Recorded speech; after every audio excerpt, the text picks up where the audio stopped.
আজকে আমরা শুরু করব কার্যক্ষমতা শক্তির শক্তি পোর্শনটা, কারণ আমরা আগের দিন প্রিভিয়াস ক্লাসে কার্য আর ক্ষমতাটা মোটামুটি ডিসকাস করে ফেলেছি। আজকে করব এনার্জি, শক্তি। এনার্জির অনেক রকম টাইপ হয়, তোমরা জানো। টাইপস হয়, যেমন বলতে পারো লাইট এনার্জি হয়, মানে আলোক শক্তি যাকে বলে। শব্দ শক্তি হয়, ঠিক তো? এগুলো হচ্ছে মানে শক্তির বিভিন্ন রকম রূপ, ঠিক আছে? যেমন ভাবো না তুমি, একজন মানুষ অনেক রকম কিছু সাজতে পারে, ঠিক আছে? মানুষটা তো একটাই আছে, ঠিক তেমনি শক্তি বিভিন্ন রকম ফর্মে থাকে, কিন্তু ওই সবগুলি হচ্ছে শক্তি। আর তোমরা সেই শক্তি সংরক্ষণ নিয়ম পড়ছিলে যে শক্তি কখনো ধ্বংস বা সৃষ্টি করা যায় না, শুধু কী করা যায়? কনভার্সন করা যায়, এইটা থেকে এইটা, এটা থেকে এইটা, এইভাবে। আরও কি হয়? যান্ত্রিক শক্তি হয়, যান্ত্রিক শক্তি হয়, তাপ শক্তি হয়, আরও প্রচুর টাইপ আছে। রাসায়নিক শক্তি, এসব অনেক রকম শক্তি হয়। তোমাদের সিলেবাসে যেটা আছে বেসিক্যালি এই যে যান্ত্রিক শক্তি দেখতে পাচ্ছ, এটা তোমাদের সিলেবাসে এখানে আছে। যান্ত্রিক শক্তিকে ইংলিশে বলা হয় মেকানিক্যাল এনার্জি।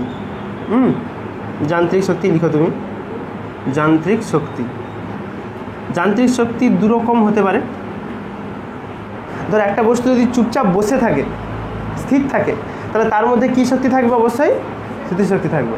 আর যদি সে গতিশীল থাকে, তার মধ্যে গতিশক্তি থাকে। তার মানে এটা নয় যে যে বস্তু গতিশীল আছে তার মধ্যে শুধুমাত্র গতিশক্তি আছে, তার মধ্যে স্থিতিশক্তি থাকতে পারে। বুঝতে পারছো? এটাই ব্যাপার। তাহলে যান্ত্রিক শক্তিকে তুমি মেনলি দুটো টাইপ বলতে পারো। একটা হচ্ছে গতিশক্তি, আর একটা হয় স্থিতিশক্তি, যেটাকে বলে পোটেনশিয়াল এনার্জি। স্থিতিশক্তি।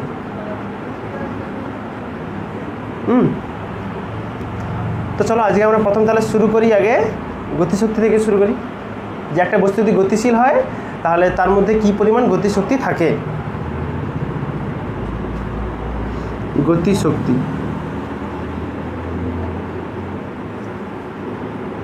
তোমরা সেই গতিশক্তির ফর্মুলা জানতে। গতিশক্তি মানে কি ইংলিশে বলা হয় কাইনেটিক এনার্জি, ওই নাকি অনেকে কে দ্বারা লিখে, এ সাফিক্সে কে, কে ফর কাইনেটিক। আর তোমরা সেটা সূত্র জানতে, সেই ½ m v² মানে আছে, ওটাই হচ্ছে গতিশক্তির ফর্মুলা। আজকেও আমরা ওটা প্রমাণ করব। আচ্ছা, আমরা আগের দিন পড়ছিলাম যে কৃতকার্য সমান কী ছিল? কৃতকার্য সমান সাপোজ ধরো আমি একটা বস্তু রাখছি এখানে, এই বস্তুতে আমি এফ পরিমাণ বল দিচ্ছি এবং ওর ফলে বস্তুটা হচ্ছে ভি বেগে গতিশীল আছে, থাকতে পারে। আমি একটা বল দিয়ে ঠেলতেছি, তার ফলে ও ভি বেগে গতিশীল আছে সামনের দিকে। তাহলে আমরা সে আগের দিন কৃতকার্যের ফর্মুলা জানতাম। কৃতকার্য সেখানে কী ছিল? বল ইন্টু সরণ ছিল, ঠিক? কৃতকার্য সমান তাহলে কী হয়? বল মানে এফ ইন্টু সরণ, সরণ মানে এক্স, যা খুশি, এক্স এস, তুমি যা খুশি বলো। আচ্ছা, আবার দেখো আমার নিউটনের সেকেন্ড ল থেকে আমরা জানতাম এফ সমান কী হয়? এম এ, ঠিক? এইটা from Newton second law, F সমান এম এ। তাহলে আমি লিখতে পারি এফের জায়গাতে M into A into X লিখতে পারি। আচ্ছা, আমরা একমাত্রিক গতিতে একটা সূত্র পড়ছিলাম, সেই ছিল v² সমান u² প্লাস 2s।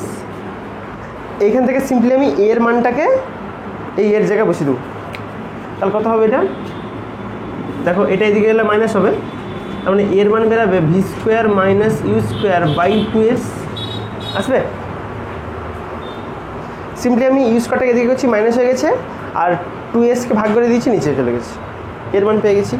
তাহলে এর মান এখানে বসাই, v² minus u² by 2s into, আচ্ছা এখানে যেটা এস ওটাই তো সরণ বোঝাতো, কারণ এখানে যেটা এক্স ওটা সেখানে এস, ঠিক আছে? কারণ আমি আলটিমেট এক্সের জায়গায় এস লিখতে পারি, একই তো। বা তুমি চাইলে আগেরগুলো এস করে নাও, একই ব্যাপার, কোনো ব্যাপার না।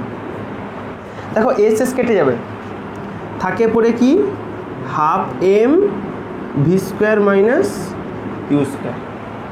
এইটা হচ্ছে গতিশক্তির পরিবর্তন। মানে তুমি ভাবো একটা বস্তুর ওপর তুমি যেই পরিমাণ কৃতকার্য করবে, যেই পরিমাণ, আমরা কি জানি কার্যটাই হয় শক্তির সঙ্গে সমান, দেখবে কার্যের একক যা শক্তির একক তা, ঠিক তো? তার মানে আমি যদি এই বস্তুর উপর কিছু পরিমাণ কাজ করি, ওই কার্যটাই পুরোটা ওর মধ্যে গতিশক্তি রূপে থাকবে। ব্যাপারটা ভাবো, আমি এখানে ঘর্ষণ ফর্ষণকে সব অ্যাভয়েড করে দিচ্ছি, সব নেই, ভুলে যাও। আমি একে যেই পরিমাণ এর উপর আমি কার্য করব, অর্থাৎ যেই পরিমাণ আমি শক্তি খরচা করব, তো সেই শক্তিটাই ও পাবে, কারণ শক্তি তো ধ্বংস করা যায় না, ঠিক তো? আমি দিলে ও পাবে। তাহলে এটাই হচ্ছে ইকের ফর্মুলা। ইকে সমান তাহলে কী পেলে? এটা হচ্ছে জেনারেল ফর্মুলা আর কি, half M V square minus U square. এবার যদি আমি ধরি যে বস্তুটা প্রথমে স্থির অবস্থায় ছিল, আমি বল দিবার পরে গতিশীল হচ্ছে, তাহলে প্রাথমিক বেগ কী হবে? 0। তাহলে ইউটা ভ্যানিশ হয়ে যাবে। তাহলে ইনিশিয়াল অবস্থায় যখন টি সমান 0, প্রাথমিক অবস্থায় যদি ইউর মান 0 হয়, তাহলে ইকের মান আসবে হাফ এম ভি স্কোয়ার। দেখো ওইটাই আমরা প্রমাণ করব বলে বলছিলাম। এই কনসেপ্টটা বুঝবে যে কৃতকার্যটাই হয় এখানে বস্তুর ক্ষেত্রে গতিশক্তি। আমি যেই পরিমাণে বস্তুর উপর কার্য করব, মানে আমি কার্য করা মানে কি, আমার কিছু শক্তির খরচা হবে, সেই পরিমাণ শক্তিটাই কিন্তু ও গেন করবে, এবং সেটা কী হিসাবে গেন করবে? গতিশক্তি হিসাবে। বুঝতে পারছো? এবার যেটা ডিসকাস করব, কার্য শক্তি উপপাদ্য।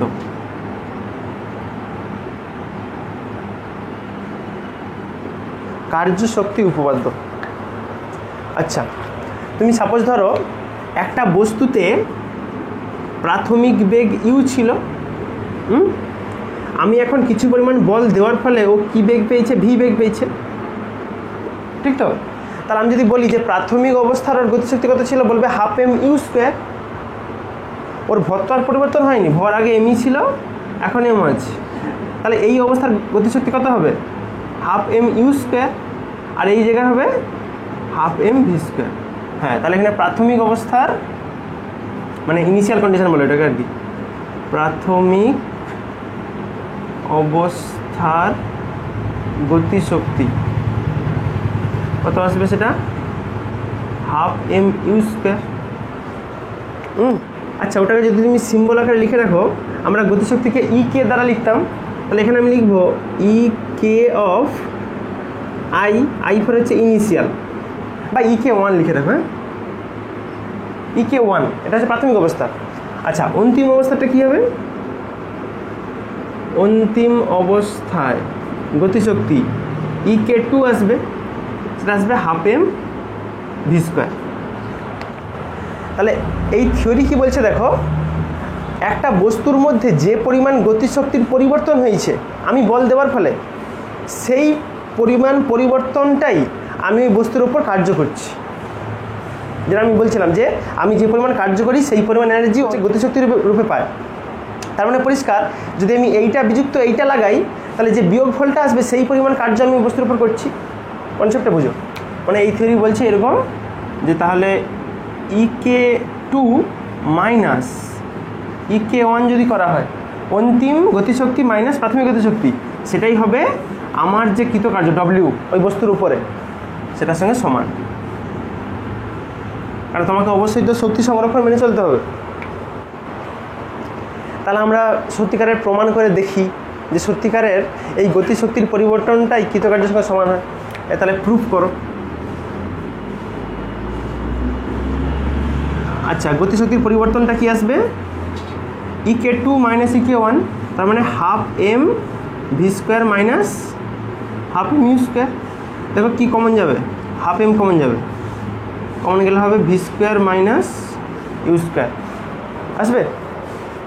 আবার সে আগের প্রমাণটার ক্ষেত্রে আমি লিখছিলাম যে ভি স্কোয়ার সমান কী হয়? U square plus 2as। তাহলে এখানে V square minus U square সমান কী আসবে? 2as। তাহলে এইটার জায়গাতে আমি লিখবো এখন 2as।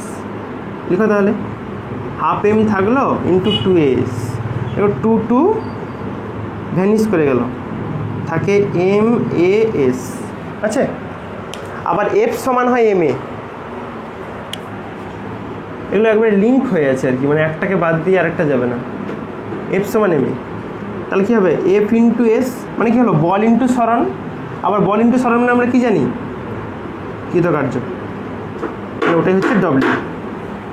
বুঝলে? তাহলে এই হচ্ছে থিওরি আর তার প্রুফ। এখানে পরিষ্কার বোঝা যাচ্ছে যে কৃতকার্য সমান হচ্ছে ওই বস্তুর মধ্যে গতিশক্তির পরিবর্তন। এখানে স্টার্টিংয়ে তুমি লিখে রাখতে পারতে যে গতিশক্তির পরিবর্তন, গতিশক্তির পরিবর্তন এইভাবে। এবার যেটা আমরা ডিসকাস করব, আমরা গতিশক্তি পড়লাম আর আমরা আগে সেই ভরবেগ পড়ছিলাম। ভরবেগ মানে কি, ভর ইন্টু বেগকে ভরবেগ বলে। আমরা দেখবো যে গতিশক্তির সঙ্গে ভরবেগের কি সম্পর্ক। তাহলে হেডিং বানাও। এবার আমরা করব গতিশক্তি। গতিশক্তিকে আমরা কি দ্বারা লিখতাম, ই কে, ঠিক তো।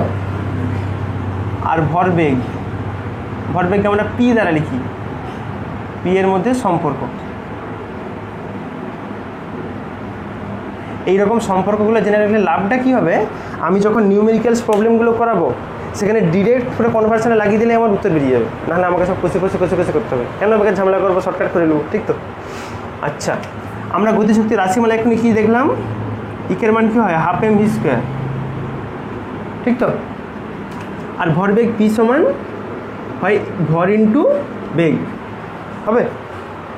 আচ্ছা, আমি দেখো এই ক্যালকুলেশনটা একটু করে নেবো। কীরকম দেখো, উপরে কি করব, এম স্কোয়ার ভি স্কোয়ার, মানে এম স্কোয়ার দিয়ে গুণ করছি, তাহলে নিচেটা এম দিয়ে ভাগ্য দিলে হয়ে যাবে। তাহলে এম ভির হোল স্কোয়ার, তো এম স্কোয়ার ভি স্কোয়ার মানে এম ভির হোল স্কোয়ার, তার মানে পি স্কোয়ার লিখতে পারি। তাহলে ওটা আসবে half P square by M, মানে আসবে পি স্কোয়ার বাই 2m। তাহলে গতিশক্তি সমান কী সম্পর্ক এলো, পি স্কোয়ার বাই 2m। এটা হচ্ছে গতিশক্তি মান বেরালো ভরবেগের ট্রামে। যদি তোমাকে ভরবেগের মান বের করতে পারে গতিশক্তি ট্রামে, তাহলে জাস্ট সিম্পলি কী হবে, পির মান আসবে √2m আসবে। সিম্পল ব্যাপার, এটা স্কোয়ার ছিল, রুট লেগেছি, ঠিক আছে। আচ্ছা, এইবার যেটা আমি ডিসকাস করবো তোমাদের, তুমি সাপোজ ধরো একটা বোম ছিল। একটা বোম মানে কি, যে স্থির অবস্থায় আছে, তার কোনো গতিশক্তি কিছু নেই, কিন্তু ভিতরে যা থাকার আছে, ঠিক আছে। এখন যদি হঠাৎ করে একটা বিস্ফোরণ হয়, আমি যদি ধরে নিই যে বিস্ফোরণের ফলে ধরো দুটো টুকরো ভেঙে গেছে বোমটা, যদি ওটা হয় না, আমি ধরলাম সহজ কেস করার জন্য যে ধরলাম একটা বড় পদার্থ ছিল।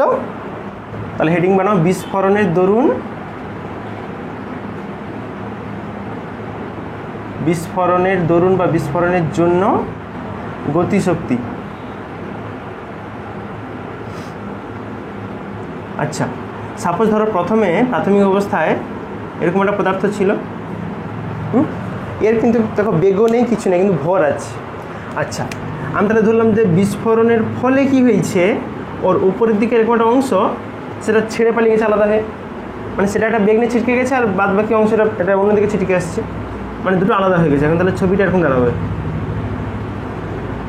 এরকম একটা দাঁড়াবে, আর একটা ছোট্ট মতো ফুচকা ওই উপরের দিকে যে অংশটা ছিল, এরকম দুটো অংশ দাঁড়াবে, ঠিক আছে। আমি ধরি ওই ছোট অংশটার ভর হচ্ছে ছোট হাতের এম, আর বড়টার ভর হচ্ছে বড় হাতের এম। এটা এখন ওই দিক বরাবর ছোট হাতের ভি বেগ নিয়ে বেরিয়ে যাচ্ছে, আর এটা হচ্ছে অন্য যে কোনো দিকে বড় হাতের ভি নিয়ে গতিশীল আছে, মানে এর বেগ হচ্ছে বড় হাতের ভি। কারণ আমাকে সেই রৈখিক ভরবেগ সংরক্ষণ রাখতে হবে, আর ভরবেগ সংরক্ষণ মানে কি, ও যেদিকে যায় একে তার উল্টা দিকে যেতে হবে, ঠিক আছে। তুমি দেখবে বন্দুকের ক্ষেত্রে যেমন ছিল, কী ছিল, গুলি ওইদিকে বেরালে বন্দুক পিছন দিকে পিছা। তাহলে কাজ করো, আমি যদি দুটো বস্তুর গতিশক্তির অনুপাত বের করে দেখি। উপরে করো ছোট হাতের এম ভরের বস্তুর গতিশক্তি ডিভাইডেড বাই বড় হাতের এম ভরের বস্তুর গতিশক্তি। আচ্ছা, ছোট হাতের এম এর এনার্জিটাকে E1 ধরো, আর এটাকে E2 ধরো, E1 E2। তাহলে সেটা গতিশক্তি কী আসবে, হাফ এম ছোট হাতের ভি স্কোয়ার, উপরটাতে আসবে হাফ এম ভি স্কোয়ার, আর নিচেটাতে আসবে হাফ বড় হাতের এম ইন্টু বড় হাতের ভি স্কোয়ার। দুটার বেগ কিন্তু একই থাকবে না, বুঝতে পারছো। ভারী যে তার বেগটা ডেফিনেটলি কম হবে। তুমি দেখবে যদি লরির ধাক্কা খায়, তাহলে মোটামুটি দেখবে দুজনের বেগ মোটামুটি একই রকম হয়, কিন্তু যদি লরির সঙ্গে সাইকেলের ধাক্কা খায়, সাইকেল ফিকা হয়ে পালিয়ে যাবে, আর লরির কিছু হবে না, বুঝতে পারছি। এটাই ব্যাপার। আচ্ছা, কাটবে বলতে শুধু হাফ হাফ কাটবে, আর কিছু কাটবে না। থাকে হাফ মানে mv² বাই বড় হাতের mv², থাক। ওটাকে চাইলে তুমি 1 নম্বর সমীকরণ দিয়ে রাখতে পারো, এটাকে তো থাকলো। আচ্ছা, এবার আমরা এখানে কী বলছিলাম যে অবশ্যই আমরা সেই রৈখিক ভরবেগ সংরক্ষণ নিয়মে পড়ছিলাম যে সংঘর্ষের আগের ভরবেগ আর পরের ভরবেগ একই হতে হয়। বা তুমি ঘুরিয়ে বলতে পারো যে এখন যে দুটো খণ্ড হয়ে গেছে, তাহলে ওর ভরবেগ আর এর ভরবেগ অবশ্যই সমান হতে হবে। ঠিক আছে, তাহলে দেখো যে ভরবেগ সংরক্ষণ নিয়ম অনুযায়ী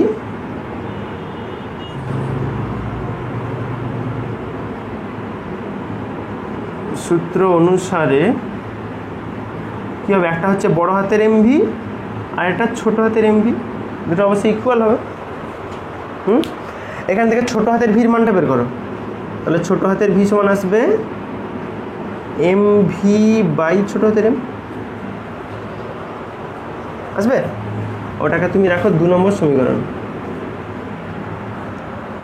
আচ্ছা, তোমার যেটা কাজ হবে এবার সিম্পল কি, তুমি 2 নম্বর সমীকরণ যে ছোট হাতের ভির মানটা পেলে ওটাকে 1 নম্বর সমীকরণে এই ছোট হাতের ভির জায়গায় বসিয়ে দাও।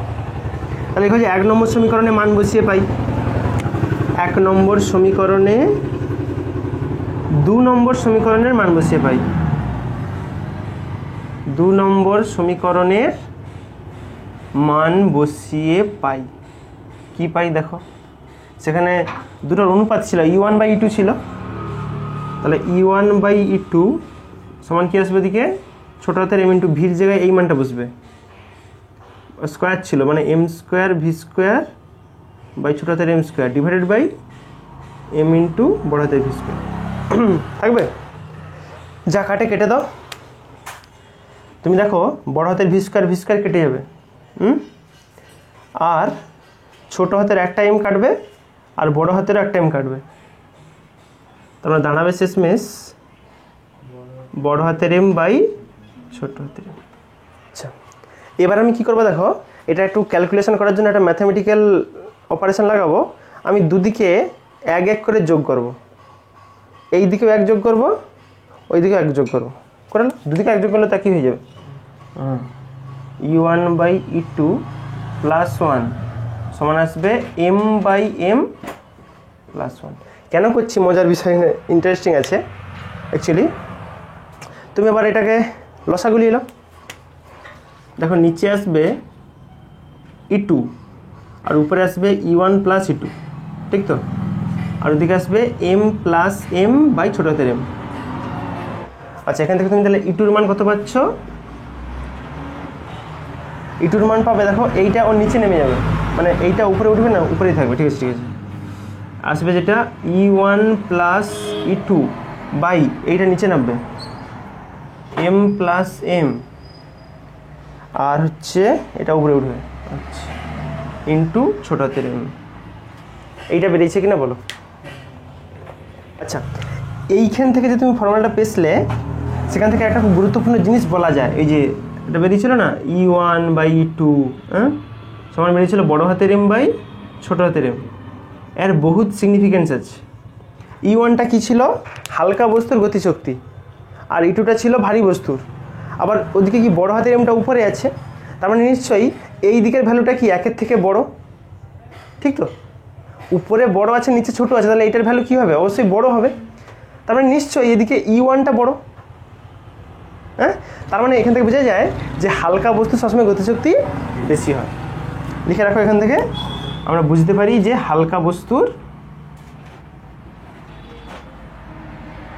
বস্তুর গতিশক্তি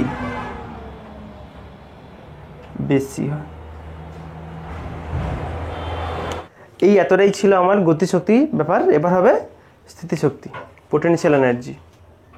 পোটেনশিয়াল এনার্জি হচ্ছে এমন একটা এনার্জি যেটা একটা বস্তুর মধ্যে স্টোর অবস্থায় থাকে, সঞ্চিত অবস্থায়। তাহলে তোমার মানে প্রথম যে প্রশ্ন আসতে পারে যে তাহলে স্থিতিশক্তি বলতে কি বোঝায়, হোয়াট ইজ পোটেনশিয়াল এনার্জি, স্থিতিশক্তি এই জিনিসটা আবার কি। একটা বস্তুর মধ্যে স্থিতিশক্তি দুভাবে তৈরি হতে পারে। একটা হচ্ছে তার অবস্থান পরিবর্তনের জন্য। অবস্থান পরিবর্তন মানে ধরো তুমি একটা বস্তুকে নিচে পড়েছিল বইটা, তুমি বইটাকে যদি এখন একতলা একটা হাইটেও তুলে রাখো কার নিচের উপরে, তাহলে কিন্তু ওর মধ্যে এক্সট্রা একটা স্থিতিশক্তি স্টোর হয়ে থাকলো, কারণ অবস্থান পরিবর্তন হয়েছে, হাইটের পরিবর্তন হয়েছে। আর হাইট পরিবর্তন হলে সেই হয় mgh। আমরা কৃতকার্য সমান কি জানতাম, এই উচ্চতা উঠলে mgh হয়, ওই কৃতকার্যটাই হচ্ছে ওর মধ্যে স্থিতিশক্তি রূপে সঞ্চিত থাকে। যেমন এখানে কি ছিল, আমি বার থেকে যদি ওকে একটা বল দিই, ও যদি গতিশক্তি মানে যদি বেগ তৈরি হয় তাহলে কি হয়, সেটা হচ্ছে গতিশক্তি রূপে ওর মধ্যে কনভার্ট হয়। আর যদি বস্তু চুপচাপ যদি স্থির থাকে তাহলে ওই শক্তিটাই ওর মধ্যে স্থিতিশক্তি রূপে সঞ্চিত থাকে। এটা একটা উপায় বললাম। আরেকটা উপায় হয় ওর আকৃতি পরিবর্তন করে। তুমি ভাবো সাপোজ একটা টিনের ডিবা নিয়েছো, টিনের ডিবা, টিনের ডিবাটা যদি তুমি তবড়ি দাও বা প্লাস্টিকের বোতল, তুমি দেখবে তবড়ি দিবে, বল দিবে, আবার ছেড়ে দেবে, দেখবে অটোমেটিক আবার ফ্রি করে যায়। তার মানে এটাই, যখন তুমি ওটাকে তবড়াচ্ছ মানে কি বাইরে থেকে কাজ করতেছ, তোমার ওই কার্যটা ওই বোতলের মধ্যে স্থিতিশক্তি রূপে থাকে। তুমি যা বাড়ি থেকে কাজ সরিয়ে নিচ্ছ, ওর ওই স্থিতিশক্তির জন্যই কী হয়, ওটা আবার আগের অবস্থায় ফিরে আসে। ওটা যদি ইলাস্টিক চ্যাপ্টারের মধ্যে পড়ে, মানে যাকে বলা হয় স্থিতিস্থাপকতা। আমরা বলবো যে ইস্পাতের স্থিতিস্থাপকতা বেশি না রাবারের বেশি। তাহলে কি বললাম, দুটো উপায় করা যেতে পারে। একটা হচ্ছে অবস্থান পরিবর্তনের জন্য, অবস্থান পরিবর্তনের জন্য, আরেকটা উপায় হতে পারে আকৃতি পরিবর্তনের জন্য। তাহলে ফার্স্ট আমরা ডিসকাস করব, আগে হচ্ছে অবস্থান পরিবর্তনের জন্য কিভাবে হয়। অবস্থান পরিবর্তনের জন্য স্থিতিশক্তি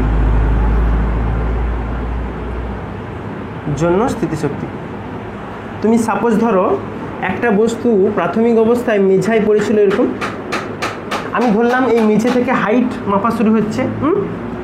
তার মানে এখানে হাইট কত, 0 হলো, 0 লেভেল, এটা গ্রাউন্ড লেভেল। এখন আমি কি করছি, ওটাকে তুলে এরকম একটা হাইটে নিয়ে আসছি। এখন আর হাইট কত, এই উচ্চতা আমি ধরলাম, এতটা হাইট হচ্ছে h। তার মানে কি ওর অবস্থান পরিবর্তন হয়েছে। তাহলে দেখবো যে ওর মধ্যে কী পরিমাণ স্থিতিশক্তি সঞ্চিত হয়েছে। আচ্ছা দেখি, আমরা কি বলছিলাম যে আমি ওকে তুলতে যে পরিমাণ কার্য করব, সেই কার্যটাই হবে ওর মধ্যে স্থিতিশক্তি। তাহলে আমি ওটা তোলার জন্য কত কার্য করতে হয় মেপে ভালো। এই উচ্চতায় তুলবার জন্য কৃতকার্য, সে আগের দিন আমরা পড়ছিলাম কৃতকার্য সমান কী হয়, বল ইন্টু সরণ। তাহলে বলটা হচ্ছে F আর সরণটা হচ্ছে H। আর ওখানে বল মানে কি, বস্তুর ভর যদি m হয় তাহলে ওর জন্য তুলতে গেলে mg পরিমাণ ওজন হয় ওর, ঠিক তো, ওটাই ওর বল। তাহলে কী হবে, mgh।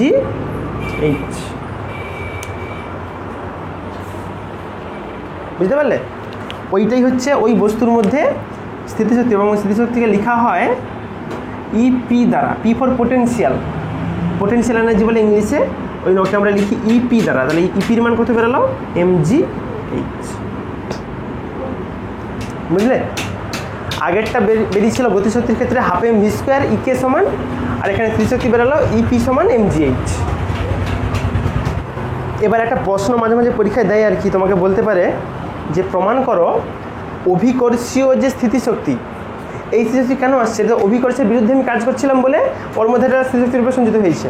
তোমাকে প্রমাণ করতে হবে কি, যে অভিকর্ষীয় স্থিতিশক্তি পথের উপর নির্ভর করে না। সে একদিন আমি বলছিলাম সে অনেকগুলো রাস্তা দিয়ে যাবো, কিন্তু আলটিমেট একই কাজ হবে। তো এখানে তোমাকে প্রমাণ করতে হবে, যেটা বলছে যে অভিকর্ষীয় স্থিতিশক্তি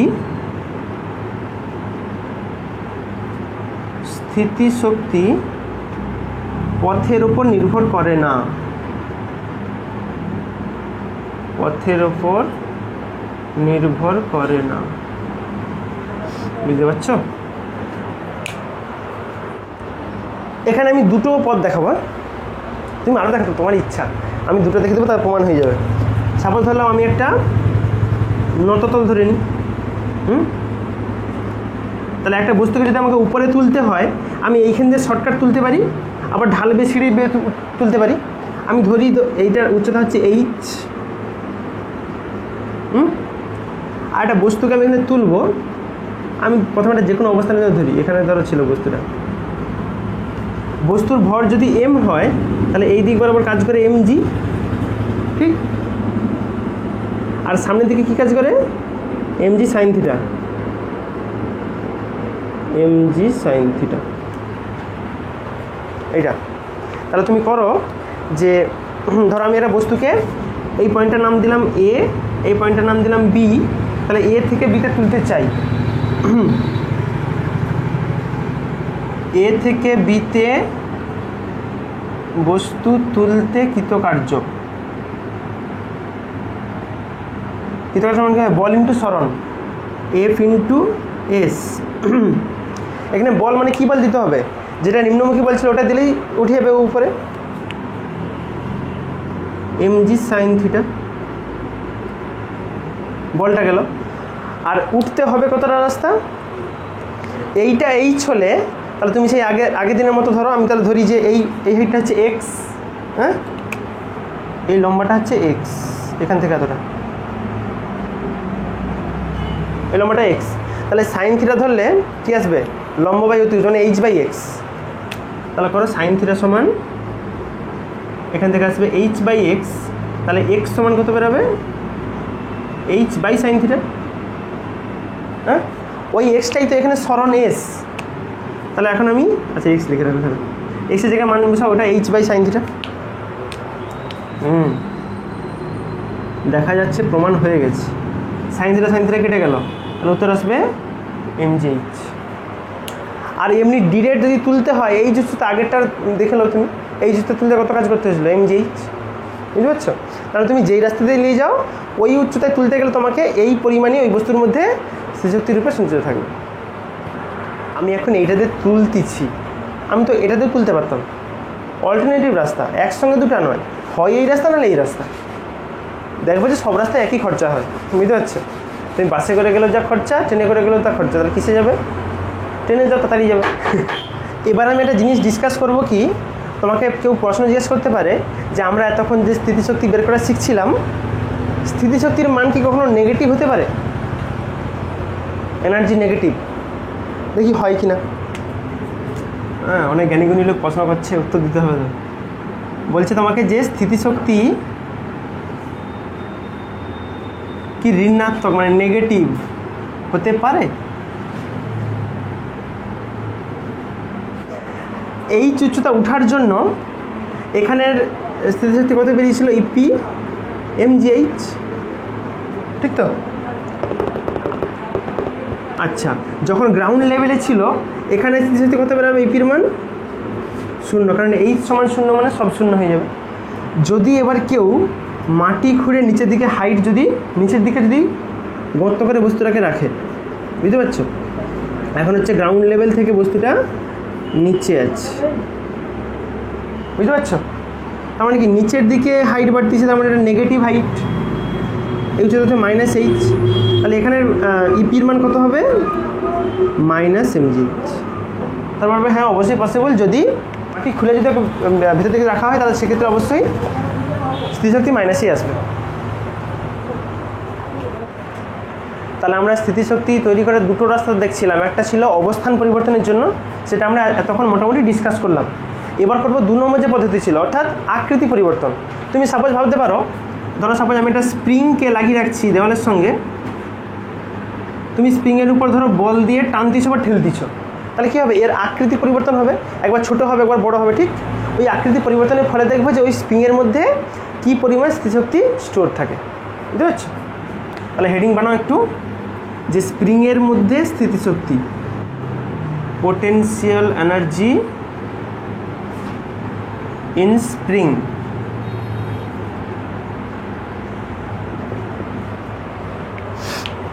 তাহলে একটা রকম একটা ভদ্র করে একটা স্প্রিং এঁকে ফেলো, দেওয়ালের সঙ্গে লাগানো আছে, এটা দেওয়াল আছে, দেওয়ালের সঙ্গে একটা স্প্রিং লাগানো আছে, বড় করে একটা স্প্রিং এঁকে ফেলো এইভাবে। আচ্ছা এখানে একটা কাঠের কিছু লাগিয়ে দিয়েছি যাতে করে আমি বলটা দিয়ে ঠেলতে পারি ওকে, ঠিক আছে? এই জন্য যদি আমি একে এই দিক থেকে এফ বল দিয়ে ঠেলি তো আস্তে আস্তে করে কী হবে, এর দৈর্ঘ্য কমতে থাকবে। আমি ধরলাম যে ধরো আমি এর উপর এফ পরিমাণ বল দিয়েছি, আর এই পরিমাণ বল দেওয়ার ফলে কী হয়েছে, এর এখন দৈর্ঘ্য কমে এতটা হয়ে গেছে, সেটা কতটা কমছে, এক্স। তুমি দেখো তুমি বল যত বেশি দিবে তত এ তো আরও ছোটো হবে, মানে কি এই এক্সটা আরও বাড়বে। হ্যাঁ, এক্সটা হচ্ছে দৈর্ঘ্যের পরিবর্তন, যত বেশি বল দেবে তত বেশি দৈর্ঘ্যের পরিবর্তন হবে, এটাই ব্যাপার। তার মানেটা কি দাঁড়ালো, যেখানে প্রযুক্ত বল, যেটাকে বলা হয় রিস্টোরিং ফোর্স, মানে তুমি যখন একটা স্প্রিংকে ঠেলার চেষ্টা করবে, ও তোমার বলকে তো বাধা দেওয়ার চেষ্টা করবে, সেই বাধা বলটাকে বলা হয় রিস্টোরিং ফোর্স ইংলিশে বলে, ঠিক আছে, বাধাদায়ী বল। ও বলতে পারো স্প্রিংয়ের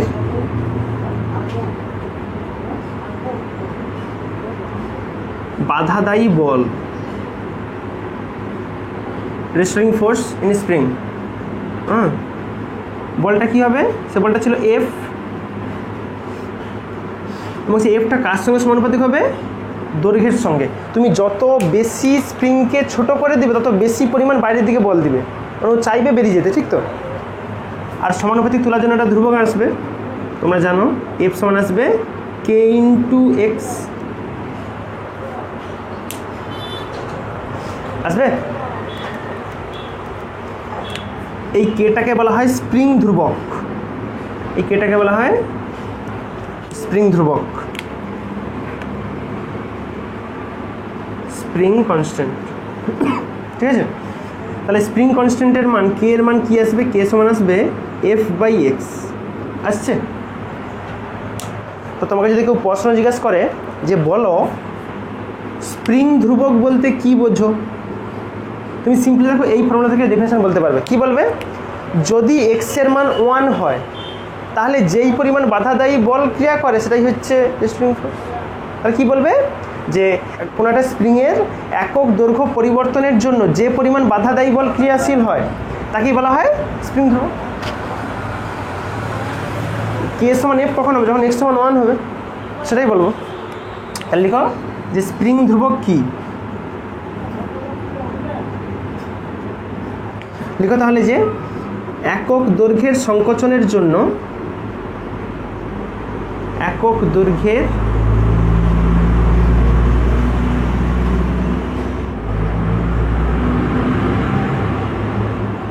যে পরিমাণ বল প্রয়োজন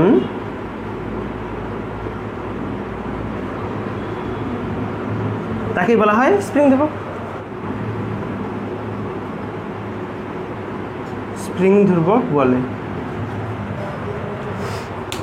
বুঝেছো, ডেফিনেশন নিজেরাই ওই ফর্মুলা থেকে নিজে তৈরি করে নেবে, মুখস্থ করার কোনো দরকার নেই। আচ্ছা, তাহলে এবার আমরা ক্যালকুলেশন শিখবো। এটা তো জাস্ট একটা জেনারেল কেস ধরে বুঝাচ্ছিলাম ব্যাপারটা।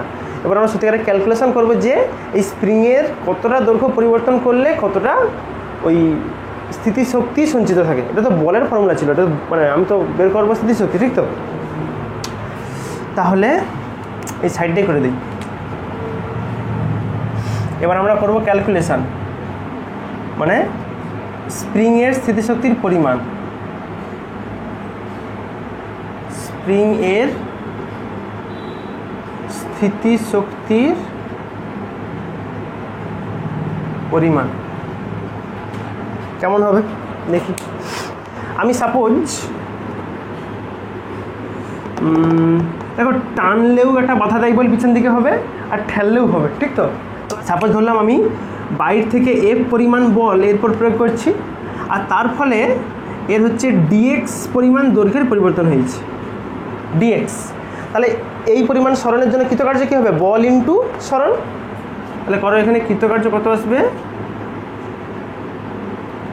বল হচ্ছে এফ দিয়েছি আর ওর ফলে সরণ হয়েছে ডিএক্স, ডিএক্স দৈর্ঘ্য। তাহলে এবার যদি তোমাকে বলা হয় তাহলে এটা বেরোলো এই ছোটো অংশের জন্য, তোমাকে যদি বলা হয় তাহলে পুরোটা সংকোচন করার জন্য টোটাল কত কৃতকার্য করতে হবে, সেটা করো তাহলে যে সম্পূর্ণ সংকোচনের জন্য, সম্পূর্ণ সংকোচনের জন্য কী করতে হবে, সেই ইন্টিগ্রেশন শিখছিলাম আমরা। ছোটোর জন্য হয় তাহলে পুরোটার জন্য করতে হয় ইন্টিগ্রেশন, ইন্টিগ্রেশন লাগাও। এটা ডব্লিউ, সরি এটা ছোটো হাত মানে ডিডব্লিউ হবে, ছোটো অংশের কাজ ডিডব্লিউ। তাহলে এখন ডিডব্লিউর উপর ইন্টিগ্রেশন পড়বে, ইন্টিগ্রেশনও ওদিকে হবে এফ ইন্টু ডিএক্স। ডিডব্লিউর উপর ইন্টিগ্রেশন পড়লে ইন্টিগ্রেশন হয়ে ডব্লিউ হয়ে যাবে, ডিডব্লিউ ছিল ছোটোটা আর ওর উপর ইন্টিগ্রেশন মানে পুরোটার জন্য। তাহলে ডব্লিউ সমান কী আসবে, আচ্ছা এফ ইন্টু ডিএক্স, ওটা ইন্টিগ্রেশনের মধ্যে রাখো আপাতত। আবার দেখো আমরা সেই স্প্রিংয়ের ক্ষেত্রে দেখছিলাম এফ সমান কী হচ্ছিল, কে ইন্টু এক্স, মনে আছে? স্প্রিং ধ্রুবক ইন্টু যতটা সরান হচ্ছিল সে আগের কেসটায়। তাহলে এখন এফের জায়গাতে কে এক্স বসিয়ে দাও, K into x into dx, integration যেমন আছে থাকবে। এখানে আমি লিমিট বসাবো, ইন্টিগ্রেশনের লিমিট, মানে কোথা থেকে কোথা অবধি ঠেলছি। যখন আমি প্রথম ঠেলা শুরু করিনি প্রাথমিক অবস্থা তখন কি শূন্য ছিল, আর একবারে সরিয়ে কত অবধি আনতে পারি, এক্স পর্যন্ত। তাহলে শূন্য থেকে এক্স পর্যন্ত, শূন্য থেকে এক্স পর্যন্ত, শূন্য থেকে এক্স। কেটা ধ্রুবক, ওটা বাইরে বের করে দেওয়ার কাজ নেই, ভিতরে হবে এক্স ইন্টু ডিএক্স, তার ইন্টিগ্রেশন। আমরা ইন্টিগ্রেশনের নিয়ম শিখছিলাম। ইন্টিগ্রেশনের নিয়ম কীরকম হয়, যদি এক্স ইন্টু ডিএক্স থাকে, একে ইন্টিগ্রেশনের নিয়ম হচ্ছে এক্সের মাথায় কিছু নেই মানে কি এক আছে, যা আছে তার সঙ্গে আবার এক যোগ করতে হবে। এক আগে ছিল, আবার এক যোগ করবো, আর নিচে কি হবে, ওই মাথায় যেটা আছে ওই পুরোটা নিচে বসিয়ে হবে, মানে 1 + 1, বুঝেছো? এবার এখানে লিমিট করা আছে, তুমি লিমিট করতে পারো। আর ধরো 0 থেকে এক্স আছে, তো তাহলে লিমিট দেওয়ার নিয়মটা হচ্ছে থার্ড ব্র্যাকেট দিবে, এখান থেকে 0 থেকে শুরু হবে এক্স পর্যন্ত। তাহলে কি হিসাব করলে দেখো কী পাবে, উপরে 1 + 1 মানে 2, মানে এক্স স্কোয়ার বাই 2, আর লিমিট আছে 0 থেকে এক্স। এবার মান বসানোর নিয়মটা দেখো দেখাচ্ছি কীরকম। একবার এক্সের মান বসবে বিযুক্ত, একবার 0 মান বসবে, মানে একবার এক্সের মান বসালে কি হবে, এক্সের জায়গায় এক্স বসালে এক্সই থাকবে, মানে x² বাই 2 মাইনাস এক্সের জায়গায় 0 বসবে, মানে 0² বাই 2, মানে আলটিমেট কত আসবে, x² বাই। এই ডিএক্সটার সাপেক্ষে আমি ইন্টিগ্রেশনটা করছি, বুঝতে পারছো? ডিএক্সটার সাপেক্ষে, এগুলো ছিল অপেক্ষক বলে আর কি, অপেক্ষক মানে কারোর সাপেক্ষে ইন্টিগ্রেশন করতে হয়। ও ডিরেক্ট যদি শুধু ডিএক্স থাকতো তাহলে ওটা শুধু ইন্টিগ্রেশন হয়ে এক্স হয়ে যেত। তাহলে এখানে আমি কত বসাবো, বাইরে কে তো ছিল, আর এখন ইন্টিগ্রেশনের মান কত পেরেছে, x² বাই 2, তাহলে কে ইন্টু x² বাই 2, ওটাই হচ্ছে কৃতকার্যের রাশিমালা। আবার কৃতকার্যটাই কী হয়, বস্তুর মধ্যে স্থিতিশক্তির উপর সঞ্চিত থাকে, বুঝতে পারছো? তাহলে আলটিমেট এখান থেকে ইপির মান তুমি পাবে ½ kx²।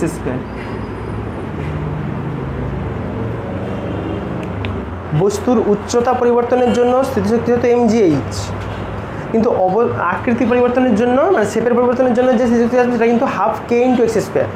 স্প্রিংয়ের ক্ষেত্রে বলো বা যে কোনো গার্ডার বা যে কোনো এর ক্ষেত্রে আর কি সব হবে। আচ্ছা, এবার আমরা করব যান্ত্রিক শক্তি সংরক্ষণ নীতি। যান্ত্রিক শক্তি মানে আমরা দুরকম দেখলাম, একটা স্থিতি হয়, একটা গতি হয়, ওর সংরক্ষণ নীতি। যান্ত্রিক শক্তি সংরক্ষণ নীতি এ কি বলছে, যে বাইরে থেকে যেসব বাধাদায়ী বলগুলো থাকে, যেমন ঘর্ষণ বল বলো বা তাপের যে রেডিয়েশন যেটা বলে তাপ বিকিরণ, ওইসব যদি না থাকে একটা সিস্টেমের মধ্যে, তাহলে তার স্থিতিশক্তি আর গতিশক্তির যোগফলটা সবসময় ধ্রুবক থাকে। বুঝতে পারছি কী বলছে? অর্থাৎ লিখে রাখা ছোট্ট করে একদম ফুচকা করে বলে দিচ্ছি, ঘর্ষণ বল এবং অন্যান্য বাধাদায়ী বল অনুপস্থিত থাকলে কোনো সংস্থার গতিশক্তি ও স্থিতিশক্তির যোগফল, মানে এটা EK আর EP যদি যোগ করো সেটা অবশ্যই আসবে ধ্রুবক, কনস্ট্যান্ট থাকবে যোগফলটা। এটাই হচ্ছে যান্ত্রিক শক্তি সংরক্ষণ নীতি। এবার আজকে আমার কাজ হবে এটা প্রমাণ করতে হবে আমাকে, বুঝতে পারছো? একটা বস্তুকে প্রথমে গ্রাউন্ড লেভেলে রাখবো, আস্তে আস্তে করে উপর দিকে তুলবো, দেখবো যে, বা তুমি ওসব ভুলে যাও, তুমি ধরো একটা ঢিলকে যদি উপর দিকে ছুঁড়ো, কী হয়, আস্তে আস্তে করে তার বেগটা কমে, আর বেগ কমলে কী হবে, উচ্চতা বাড়তিছে, উচ্চতা বাড়া মানে মানে স্থিতিশক্তি বাড়ে, আর বেগ কমা মানে গতিশক্তি কমবে। তার মানে একটা আস্তে আস্তে করে কমে, একটা আস্তে আস্তে করে বাড়ে। আবার পড়বার সময় উল্টা হয়, পড়বার সময় আস্তে আস্তে করে বেগ বাড়ে মানে গতিশক্তি বাড়ে, কিন্তু উচ্চতা কমে যাচ্ছে মানে কমে যাবে। ওই প্রমাণটা যে করবো, আমি তাহলে তিনটা অবস্থান ধরি, ধরো এটা গ্রাউন্ড লেভেল ছিল, এখানে একটা বস্তু আছে, তুমি বল ভাবতে পারো, হ্যাঁ যে কোনো, এটা আমি এই উচ্চতা পর্যন্ত তুলব, আর মাঝে এটা যে কোনো একটা অবস্থান ধরে নিই। তিনটা অবস্থান। আচ্ছা ধরি এই অবস্থানটা হচ্ছে এ অবস্থান, এটা বি, এটা সি, এটা হচ্ছে গ্রাউন্ড লেভেল, মানে যেখানে এইচ এর মান হচ্ছে 0, আর এই সর্বোচ্চ যে উচ্চতাটা ছিল ওটা হাইট ধরলাম এইচ, এটা এই উচ্চতা হচ্ছে এইচ। এই মিডল পজিশন থেকে উপরের অংশটার উচ্চতা হচ্ছে এক্স, তাহলে বাকিটা কত হবে এখান থেকে এতটা, এটা হবে এইচ মাইনাস, বাস। এইটা হচ্ছে টপ পজিশন, এটা হচ্ছে মিডল পজিশন, এটা হচ্ছে গ্রাউন্ড লেভেল। আচ্ছা আগে তাহলে বের করি যখন টপ পজিশনে ছিল বস্তু, বডি অ্যাট টপ, মানে ওই এ পজিশনটাতে আর কি, বুঝতে পারছো, এ পজিশন। ওখানের গতিশক্তি কী হবে আমরা জানি, সর্বোচ্চ অবস্থা মানে ওখানে বেগ 0, একটা ঢিলকে যখন তুমি ছুঁড়ো উপর দিকে, আস্তে আস্তে করে বেগ কমতে কমতে কমতে কমতে একটা সময় 0 হয়, আবার ব্যাকে নামে, মানে এখানে বেগ কত হবে, ভি সমান 0, তাহলে ওখানের গতিশক্তি কী হবে, ইকের মান 0 হবে। কিন্তু ওখানের স্থিতিশক্তি ইপির মান কত হবে, উচ্চতা আছে এইচ, তাহলে ভর যদি এম হয় হবে এম জি এইচ, ঠিক তো। এটা বেরালো এ পজিশনের জন্য, তাহলে এ পজিশনের টোটাল শক্তি কত হবে, মোট শক্তি, অতএব টোটাল এনার্জি বা টোটাল মেকানিক্যাল এনার্জি বলতে পারো, ই সমান কি আসবে, ইকে প্লাস ইপি, যোগ করলে দেখো আসবে এমজিএইচ, আসবে একটা শূন্য হয়ে গেছে আর এমজিএইচ আছে। আচ্ছা এবার করো মাঝখানে পজিশনটা, বি পজিশনের জন্য, body at B, middle position, সেখানে স্থিতিশক্তি কত হবে, ইপির মান, উচ্চতা কত আছে, এইচ মাইনাস এক্স, ঠিক তো, তারপর ওটা আসবে M G into H minus X. আমাকে দেখতে হবে কি, বল ইন্টু সরণ, বলটা হয় এম জি, আর সরণ কত হবে, এখান থেকে কতটা সরছে, এইচ মাইনাস এক্স, সেটাই। উচ্চতা সবসময় গ্রাউন্ড লেভেল থেকে মাপা হয়, এটা মনে রাখবেন। আচ্ছা তাহলে ওখানের গতিশক্তি কত হবে দেখি আমি, মাঝখানেরটা ই কে, ইকের ফর্মুলা কী ছিল, half M V square, half M V square. আবার আমরা যে সূত্র জানতাম, ভি স্কোয়ার সমান ইউ স্কোয়ার প্লাস 2s, এখানে ইউটা হচ্ছে প্রাথমিক বেগ, ও বস্তু যখন এখান থেকে পড়তিছে প্রাথমিক বেগ কত ছিল, 0, তার মানে ইউটা ভ্যানিশ হয়ে যাবে, তাহলে ভি স্কোয়ারের মান কত হবে, 2s, এই ভি স্কোয়ারের জায়গায় 2s বসাও, দেখো হাফ এম ইন্টু 2s। আচ্ছা এস ছাড়ো, এস মানে এখানে তো এক্স, কতটা নামছে সরণ, এখান থেকে কতটা এক্স নামছে তো, তাহলে এসের জায়গায় তুমি ইজিলি এক্স লিখতে পারো, এটা এক্স। দেখো তুমি 2 2 কেটে যাবে, থাকে এম এ এক্স। আচ্ছা এখানে একটা ব্যাপার বলি, এখানে ত্বরণটা কিসের জন্য ত্বরণ বলো তো, এটা হচ্ছে মহাকর্ষীয় ত্বরণ, ঠিক আছে। এখানে ত্বরণটা হচ্ছে ডিউ টু গ্র্যাভিটি, পৃথিবী টানতেছে বলে তো ত্বরণ পাচ্ছে, তাহলে এখানে এ নয়, এখানে অ্যাকচুয়ালি জি, ওটা বুঝলে। যখন অভিকর্ষের টানে কিছু বস্তু পড়ে তার ত্বরণটা সবসময় জি হয়। তাহলে এখানে মোট শক্তি বের করো, মোট শক্তি ই সমান আসবে কি, ইকে প্লাস ইপি, মান বুঝাও, ইকের মান বেরাইছে এম জি এক্স, আর ইপি ছিল M G into H minus X, ঠিক তো। দেখো এখানে এম জি, এই মাইনাস এক্সটা এর সঙ্গে কেটে যাবে, থাকে শুধু এম জি এইচ, বুঝতে পারছো। শেষ পজিশনটা তাহলে বের করে এলো, লাস্টেরটা অ্যাট সি। এখানে দেখো গ্রাউন্ড লেভেল মানে কি, ইপির মান 0, স্থিতিশক্তি শূন্য, কারণ এই এইচ শূন্য আছে ওখানে, ইপির মান শূন্য। আচ্ছা ই কে কত আসবে, একদম সেম, এই হাফ এম ভি স্কোয়ার লাগাও, হাফ এম ভি স্কোয়ার। এখানে কিন্তু দেখো যে আবার সেম সূত্রই লাগাবো, সূত্র আমার ছিল ভি স্কোয়ার সমান U square plus 2as, AS বা জিএস লিখতে পারো, যেহেতু এর জায়গায় জি বুঝাই আমি সবসময়। আর এখানে এস মানে সরণ, কতটা সরণ হয়েছে এখান থেকে এতটা, এইচ, তাহলে M G H, sorry 2gh। প্রাথমিক বেগ তো শূন্য ছিল, তাহলে ভি স্কোয়ার সমান 2gh, তাহলে ভি স্কোয়ারের জায়গায় বসাবো 2gh, হাফ এম 2gh মানে আসবে mgh। অতএব টোটাল শক্তি কত আসবে তাহলে, ই সমান ইকে প্লাস ইকে, এটা 0 ছিল, তাহলে উত্তর আসবে অ্যাকচুয়ালি mgh। বুঝতে পারছ? তাহলে প্রত্যেকটা পজিশনের জন্য এনার্জি দেখো সেম আসছে, এতেও আসছে mgh, বিতেও আসছে mgh, সিতেও আসছে mgh।